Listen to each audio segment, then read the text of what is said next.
Joshua Gale is part of Gale Bird. They are a Charleston, South Carolina band built for the stage, delivering full band high energy performances. Welcome to the show, Joshua. Hey, George, thanks for having me. Yeah, excited to have you on. Tell us a little about your personal lives, more about your work, why you do what you do. Yeah, so personal life, I'm married to band member Melissa, who's my wife, Melissa Gale, and we have four wonderful, beautiful children, um, and live here in the one of the most beautiful cities in the entire world, Charleston, South Carolina, and make country music. We think marriage is pretty awesome. We think music is one of the greatest ways to deliver a message. It is absolutely the most fun thing to do ever, is to play in a band with your best friends and put on a rock and roll show. There's nothing like it. But only a small percentage of people ever get to experience that. So we can combined everything that we love and got the attention of a label after our first EP, signed a recording contract, and then kind of been in that process for the past 2 years of trying to write and record and put out some music that is not only enjoyable to listen to, but it's got an incredible message as well. Well, I love it. I love music and wish that I would actually take the time to learn how to play it or play some kind of an instrument. But that's neither here nor there, Joshua, because you're doing it. So how long had y'all been a band before you released the initial album? Yeah, so back in college, I met Sean Monahan in college, and he was one of the local greats of guitar, and he also plays piano and some other instruments as well. And I knew if I wanted to put together a rock band, you had to have a great lead guitarist. That was like School of Rock 101, right? And became friends with Sean, and we started quickly, playing music. He was at the College of Charleston majoring in math and jazz theory. A different perspective of music. Perfection was a big thing there. I'm everything but perfect, and want something raw, real, with all the mistakes, with all the good stuff in it, and the songwriting as well. And that was a different perspective for him. But it was probably, one of the most enjoyable things we got to do while in college. After playing music for a little while, came time to try to figure out how to pay bills. Once you get married and start having kids, music doesn't really make a lifestyle that's family centric. It's really hard to raise children, be present, be a good husband, or be a good wife if you're on the road all the time. Uh, and so we're trying to figure out a different way to do that now. But back then it was just let's put pause on this for a while. It wasn't until about a decade later that, once the kind of the tornado whirlwind of having children, kind of the dust started to settle just a little bit. I still had that itch to make music and to perform and to play in a band. And I didn't want a garage band, I didn't want a cover band, I didn't want a bar band. I wanted to do music the way I wanted to do it. And Sean was on board. And so we got into a studio, we started making music, and then the band was back together. And this time you know, once we got with the label, we had to come up with a band name. And so we decided on Gale Bird, which is an old nickname from my childhood. Oh, I love it. All right. So, I mean, so much has changed over that 10-year period. I don't know how much studio time. Maybe it's a lot less than it used to be. Maybe you could cut an album just using an iPhone these days. I don't know. But how is the technology shifted and how important is that? Yeah. Well, let's talk about what it looks like now. 100,000 songs are released a day. So you're Wow. you're in a system where it's like, hey, you want to break through, but good luck because you're in a boat with 100,000 songs a day, not just like a year, but a day.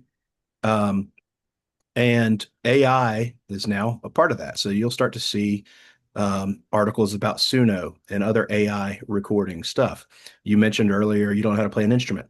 Neither does everybody else using AI to create music.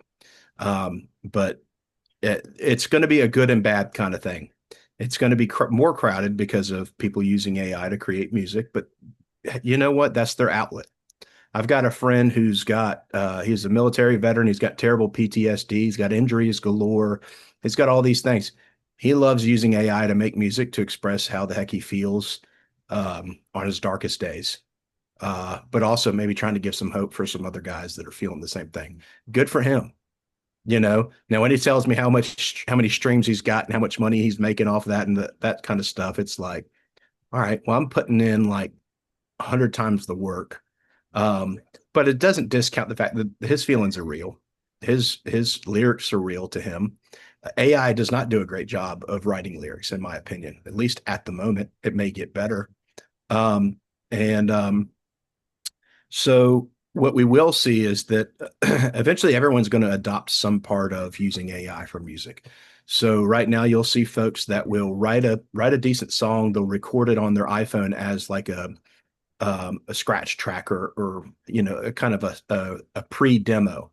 And then you would make a demo out of it. And a demo would mean that you would pick like 3 or 4 instruments, and then you'd go into this, to your home studio, or if your label has like a demo rooms, you'd create a demo of um, that song to try to show the label, here's what I think this song can be, without just a guitar and a vocal. With AI now, and that would take like an entire day. You're tracking each instrument, you got to mix it together, try to figure out what you could pull in to give them the vision, because at the end of the day, the label says yes or no. For an independent artist, they don't have to check in with anybody. And that's a big thing too. 100,000 songs a day, most of them are independent artists. And they can release whatever they want whenever they want. When you have a label that's behind you, they're saying, hey, I need you to write 50 to 100 songs. And then we're going to choose which song that we're going to release this month or this year. And so with AI, so you want to give the label your best shot. So you have to, number one, be able to say, I got to let this song die. The label doesn't see my vision. It's like giving your child to somebody and then saying, well, there's a lot of warts on it, you A know? really ugly kid you have there, Joshua. Yeah, yeah, exactly. And you have to have the emotional intelligence to be like, okay, that's cool. Let's move on. Let's keep going. With AI, I can use AI to improve my vision that I'm giving to the label. And then I can run that song through Suno a couple times to see, like, it will never give you the same product over and over again. It'll always give you a different product. Just like when you try to create an image with AI, it'll always give you a different product, something changed in it. And sometimes we'll ask it to show us what it would look like with female vocals, and then we can really determine. AI will tell you if you have a good song or not. If it produces something that sounds like a hit, it'll sound like it, and then it'll also reveal where are the weakest parts in your song. That all of a sudden, like, the whole song sounded great, but then it got to that one part, it was like, nah. It struggled to figure out how to even get between those two lanes. Um, and so it'll reveal the good and bad parts of your song, but then it'll also help you create something that the label can catch the vision, without having to let a song die because they really couldn't hear what was in your head because you didn't have 20 hours to put into it. So we're gonna see more music. People are going to create music faster because once they get an idea out of AI, they can then go back and track everything a certain way. So that's really, the good and bad parts of it. We're going to have even more music, and it's going to be even more crowded. And then we're already fighting over profit share. We're already fighting over the pennies that they want to give us for our music. Um, but now we got to figure it out. AI will never put on an incredible rock show. It just won't. And so we still have that going for us, and that's probably our favorite part of it all too. It's interesting, right? I think it's all interesting. So thank you. Um, so what is the perfect business plan if you're not making a ton of money from streams? Is it the live performances and selling tickets? That's part of it. Part of it is the goal to find that one song that either goes, viral through social media, or the right playlist picks it up. So if it's a Amazon curated playlist or an iTunes, Apple curated or a Spotify curated playlist, can put you in front of a really large audience. If radio sees it worthy to pick up, and there's just a lot of different things when you're not throwing all your marketing dollars at something, like some of the big three are. Um, so the business plan is to keep playing music out, is to keep trying to reach as many people as possible, make content to share on social media, write, and then write some more. I think that's one of the keys to everything is you have to learn and get into a rhythm of writing as much music as possible, and then figuring out how to piece it all together. So um, our business plan is really we got to figure out how to pioneer this while still being family centric. I don't want to do any of this if my family has to suffer. I don't get to coach baseball or soccer or basketball, or I don't get to witness all the first of this, that, and the other. It's not worth it, in my opinion. You've got plenty of artists that would give up anything, their entire career, if they could go back and be with their family off the road and witness all those things. Got to be able to thread that needle, Joshua. Yeah, yeah, So I was born in 1978, so I was raised during grunge, and I can't imagine that the Nirvanas of the world and the Stone Temple Pilots and Alice in Chains, that they were super organized and following along what we've just been talking about. They were just doing music and going and playing it. And that yeah, wasn't that long. It's been a long time. But then I look back to Bruce Springsteen's one of my favorites, and I think that he writes all of his own music. But then you got Elton John, and I don't think he wrote any of his music. So I've always valued the person that can actually write it and then get out there and perform it. I don't know what your thoughts on that are. yeah. I think you can always tell a connection when somebody really genuinely, authentically feels connected to a song. Um, I had a song that came out early this year that I love. I think it's a great song. Um, it was released by Chris Stapleton and Miranda Lambert. There was about, when you look on the song credits, there's about 6 or 7 people on there, which means that the songwriter might have gotten involved, like the performer might have gotten involved way later in the process and might have changed a word or something like that. But I had a thought in my mind as I'm listening to the song that, man, this just feels very scripted. This feels very AI. If you've ever seen AI write lyrics, it's very surfacey. There's a whole algorithm process to it. It just feels manufactured. But the song was still really enjoyable. It had a 70s feel to it.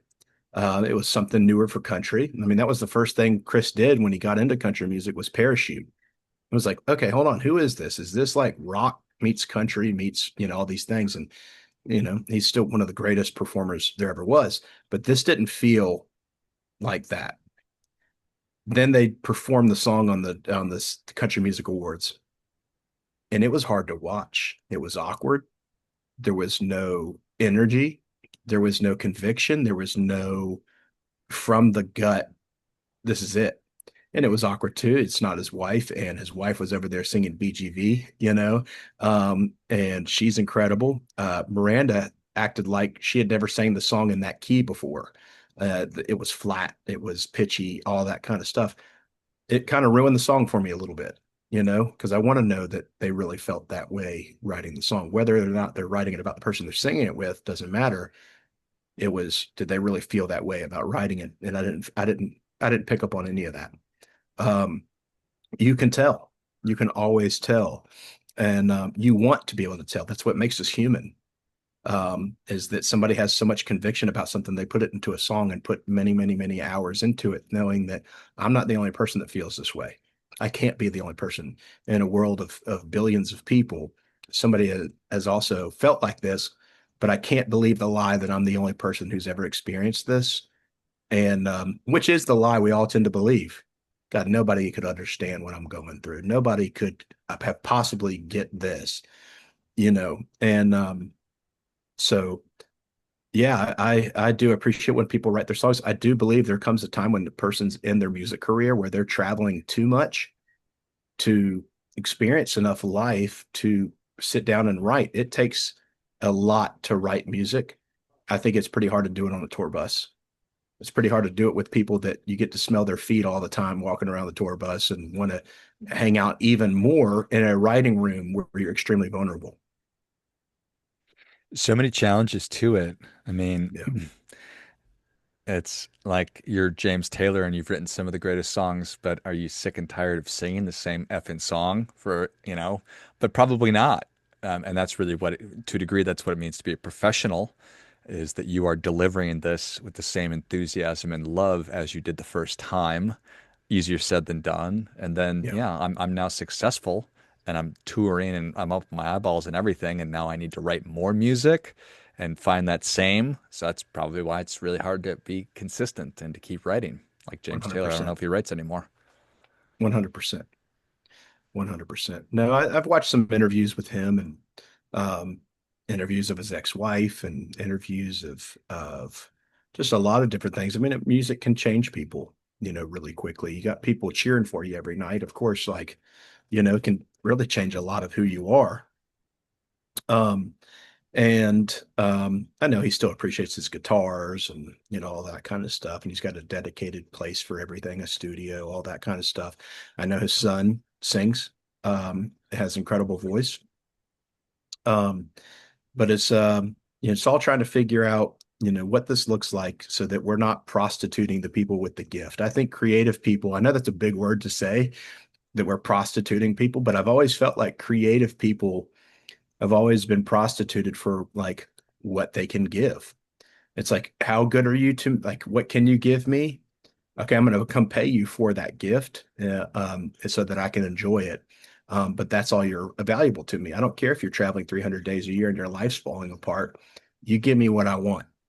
And that's, I think creative people in every sphere of like business, leaders don't know how to treat creative people. Hey, can you turn it on for me real quick? Give me one of those good images that you like to make in Photoshop. Hey, can you turn it on for me real quick and kind of write me a whole blog about X, Y, and Z? Hey, can you turn it on real quick? I pay you. You turn it on. Dance. Dance for me, right?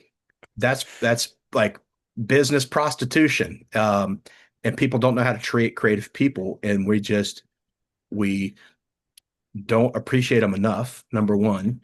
And number two, you know, I think creative people have gotten the wrong idea of what it means to be successful, and who their audience is supposed to be. What if your audience was never supposed to be millions of people? What if it was supposed to be your town or your family or your future children? There's some days I sit there and think, man, maybe I just have a gift that I could teach my children so that they could be even better than I can, and that they can remember if I died tomorrow. I remember everything dad cared about because he put it all in a bunch of songs. And I'll never forget that because music will outlive all of us. We have music from a time in the world where they didn't even have recording devices. We had music written on pieces of paper that we could recreate today because somebody wrote it down. And we can hear what they heard 15, 16, 1700, but we don't, because we have the paper. Music will outlast us all. The recordings of it, the words, the lyrics, the notes, all that kind of stuff, and that's one thing I really appreciate about it. Yeah. Yeah. It marks time and experiences and it's Yeah, so powerful. It's so powerful. Yeah. You look on the internet or whatever, and I read about how people are like, oh, so and so musician should be doing this, or I wish that they'd be doing that. And I'm like, I don't want anything from Bruce Springsteen or from these people. They've given me so much. I could never possibly hope, or, to give them anything back, and to be asking for more is just, it's like dance. right, And we're going to rip right, you apart, right. Elvis, Britney, Michael Jackson. We're going to squeeze everything out of you that we possibly can. And it's probably not going to work out great for you. No, or don't tell us your political views either, because then we're going to Right. slam you and Yeah. just resent you. Like you are good for music, give us music, and then keep your mouth shut. What was it? Eric Clapton just got pilloried or something, he said during COVID. It's like, or I Yeah. don't, whatever. It's Well, like, Bruce, look at Bruce with the bathroom bill kind of stuff in North yeah. Carolina or any of those guys, and it was like people turned on him. And it doesn't matter which side of the aisle you're on or what your political ideology is. It's so funny how we can demonize somebody in a second, and after we've enjoyed them for so long because we have a different thought process about them now. It's pretty crazy to me. Yeah. Yeah. We're so that's just it's also very human of us Yeah, to do that kind of thing. yeah. I'm a big fan of Stephen Pressfield. He wrote this book called The War of Art, and Mhm. he's a writer, and so he talks about how you need to be professional and have a very professionalized process because if you're just waiting for inspiration to come strike, it's never going to. So you have to summon the muse is his language. Would love to hear about your writing process. Yeah. I think one of the greatest quotes is, "You want to become an overnight success, then just write every night." And that's it. It is not a huge algorithm. It's not listen to any songwriter who's got a multi-million dollar, not just the songwriter. I'm not even talking about the person who performed it and sang it. I'm talking about the songwriter that you've never seen, heard, or met. They have been in the right place at the right time, and somehow the skies opened and heaven allowed them to write a great song. And then all of a sudden, after writing 300 songs that nobody liked, they had this one. And then an artist said, "I want to put that on my next record." And then their life changed as a songwriter. And then they knew, okay, what do? I just write 100 more songs, and maybe one of those will be great. And so they got in this process of writing music all the time. And that's what you have to do. It's a muscle. It's not easy at all. There are books and books, and you know, sometimes you start with a practice of write about a hairbrush, pick an item in the room, write about it, get those creative juices flowing. There's a bridge between your mind and your heart, and that bridge is called creativity. And if you can tap into that to connect those two places together, then that's where it's at. For me, I don't want to write Josh's opinion, and you can listen to my music for 5 minutes and realize that I have faith.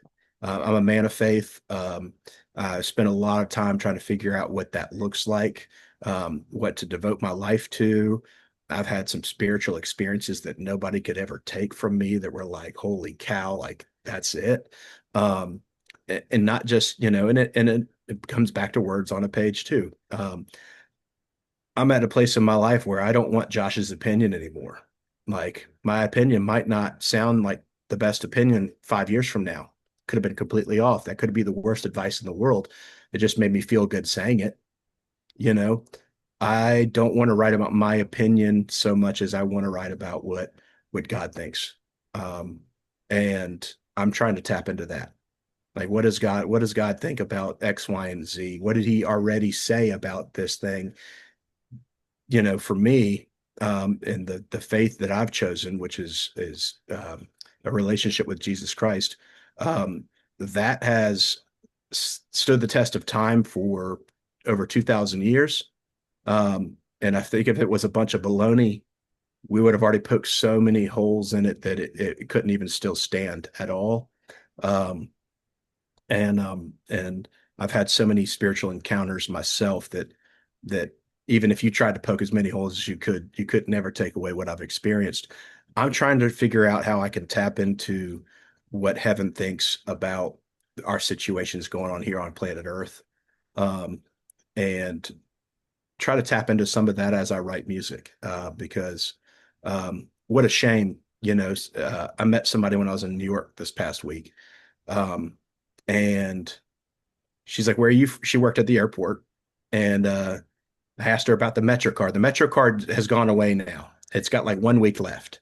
So you don't use a Metro card when you take the train in New York. It's a tap and pay with your phone like everywhere else. Incredible. Lots of scams will no longer be scams in New York City, trying to buy Metro cards and stuff like that. Tap and pay, get on the train, use Google Maps, get around. So I asked her, I said, "Do I have to buy a Metro card?" She said, "Oh, no, sweetie, it's just tap and pay now." She said, "Where are you from?" And she's flirting a little bit, right? "You're so cute. Where are you from?" I said, "From Charleston, South Carolina." And she said, "Oh, wow, I've never left the city. Can you tell me about Charleston? Do you guys have wolves? Do you have bears?" She asked, "And then do you have tigers?" I said, "At the zoo, we do, but but mostly you might see like some bunny rabbits and some owls and some hawks and and some different like waterfowl because we're on the harbor. It's kind of like New York, but just much sunnier and warmer. It was like 70 this past week here when I got back from New York. Um, but she said, I've always just I can't make up my mind where I want to move, but I know I want to leave the city at some point. And I asked her, I said, hey, listen, have you ever asked God where he wants you to be? And she looked at me, she's like, I didn't know I could talk to God. Hmm. And so I was like, okay, well, let's talk a little bit more. And I didn't have, it was a travel day, so I didn't have much to do. And so we talked for a while, and her name was Elizabeth. And I explained to her what her name meant. Nobody ever told her what her name meant, and so kind of got to tap into that and just encourage her so much. And and wouldn't it be a tragedy though if I never asked God what He wanted me to do or write about or, you know, present to other people? And so that's what I just try to do. I want to ask God, what do you want? What do you want me to do? And because I don't think we get to be here very long, and I want to make the most of it. So how's that song go? I didn't know I could talk to God. I didn't know I could talk to God. Yeah, and Like I'm gonna write that song if you haven't already, Joshua. yeah, there we go. Let's use AI. We'll write it together. We'll teach AI how to talk to God somehow. Yeah, I didn't know I could talk to God, and it was, but she was so encouraged, and you know, showed her on the internet how she could send messages to our social media and all that stuff. I wanted to keep up with Elizabeth, and her brain was exploding, and bursting at the seams, and so it was pretty great. But yeah, I think that's where I'm at. I don't want to do the same process that I think everybody else had to do. Obviously, it's not the same process to be a successful musician anymore at all. Um, the big three, when I say the big three, I mean like the big recording studios and music groups. Um, they didn't know what social media would do. So then they began to hire artists and sign artists that had blown up on social media, TikTok and Instagram. That did not turn into an audience that would come and listen to you play music. It didn't transfer. And so then they had to figure out, okay, like we don't have to spend all this money um, building a band because normally before social media, they would spend money developing a band. They would have do all the press releases for them. They'd get them on the right TV shows. They'd get them on the morning shows. They'd get them on opening for other artists that were also under that label. They had a whole kind of system, and that's the way music worked.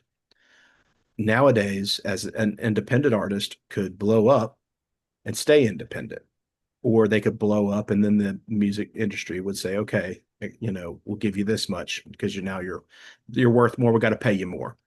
Um, and then you have the industry now, they can watch an artist and know before the artist knows that they're going to become viral or a sensation.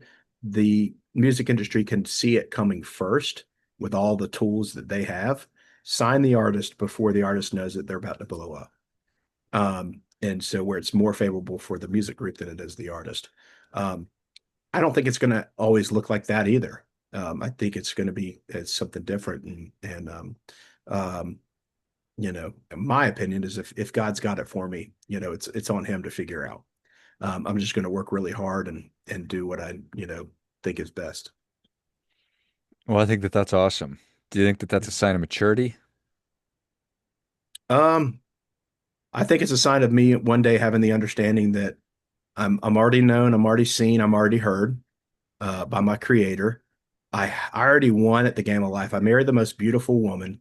I have four healthy children. I got a mortgage that I can pay. I've got really just so much joy already around me. Like this, like if you ask me if I was successful, I'd tell you I was beyond successful. Um, and so everything else gets to be a garnish on top. Um, there's a Psalm 27 is one of my favorite Psalms in the Bible. And it says that if one thing that I ask, one thing that I seek, that I would be able to dwell in your presence and seek your beautiful face. And goes on to explain that everything else after that was just a cherry on top.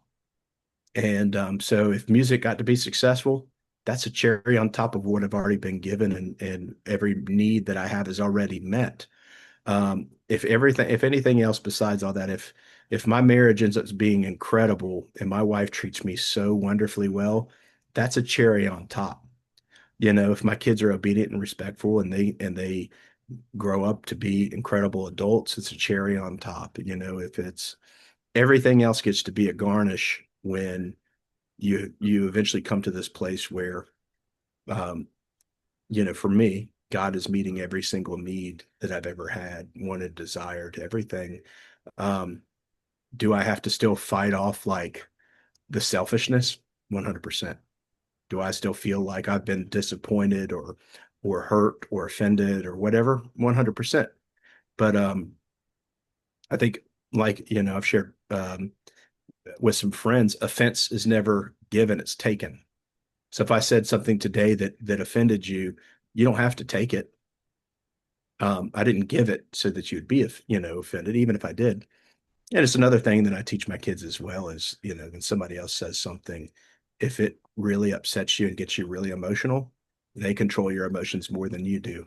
And so all those things, yeah, I guess you could call it maturity, or you could just call it eventually just an understanding of a perspective that we could have in life. I think everything you walk through could be a different perspective. Some person may enjoy doing one thing really, really well because they have this right perspective, where the other person's perspective is like, what, I'm wasting time. This is ridiculous. I deserve better than this, all those different things. And so I think that's probably it's a perspective thing. Yeah, I think it's a beautiful thing. Yeah, Well, Joshua, thank you so much for coming on. Where can people absolutely. learn more about you? How can they listen to Gale Bird? Give us all the spots. Yeah. So I think one place is galebird.com, GALEBIRD.com. That has your links to all the social channels, all the streaming outlets. So Spotify, Amazon, iTunes, YouTube, all that kind of stuff. And then it's got some of our bio. It's got our merch store link on there. The only way a smaller artist or independent artist really makes money is if people buy merchandise. So that's like the greatest gratitude or um, tip that you could give an artist is to buy merchandise, and that goes right to the artist. And so yeah, that's galebird.com. And send us a message through our social channels. Let us know your favorite song. That means a lot to an artist as well. Love it. Well, if you enjoyed as much as I did, show Joshua your appreciation. Share today's show with a friend who also appreciates good ideas. Go to galebird.com. Check out all things Gale Bird and Joshua and pick up some of the merch as a way to say thank you and also a way to look freaking awesome. Thanks again, Joshua. Absolutely. Thank you, George. Until next time, remember, do your part by doing your best.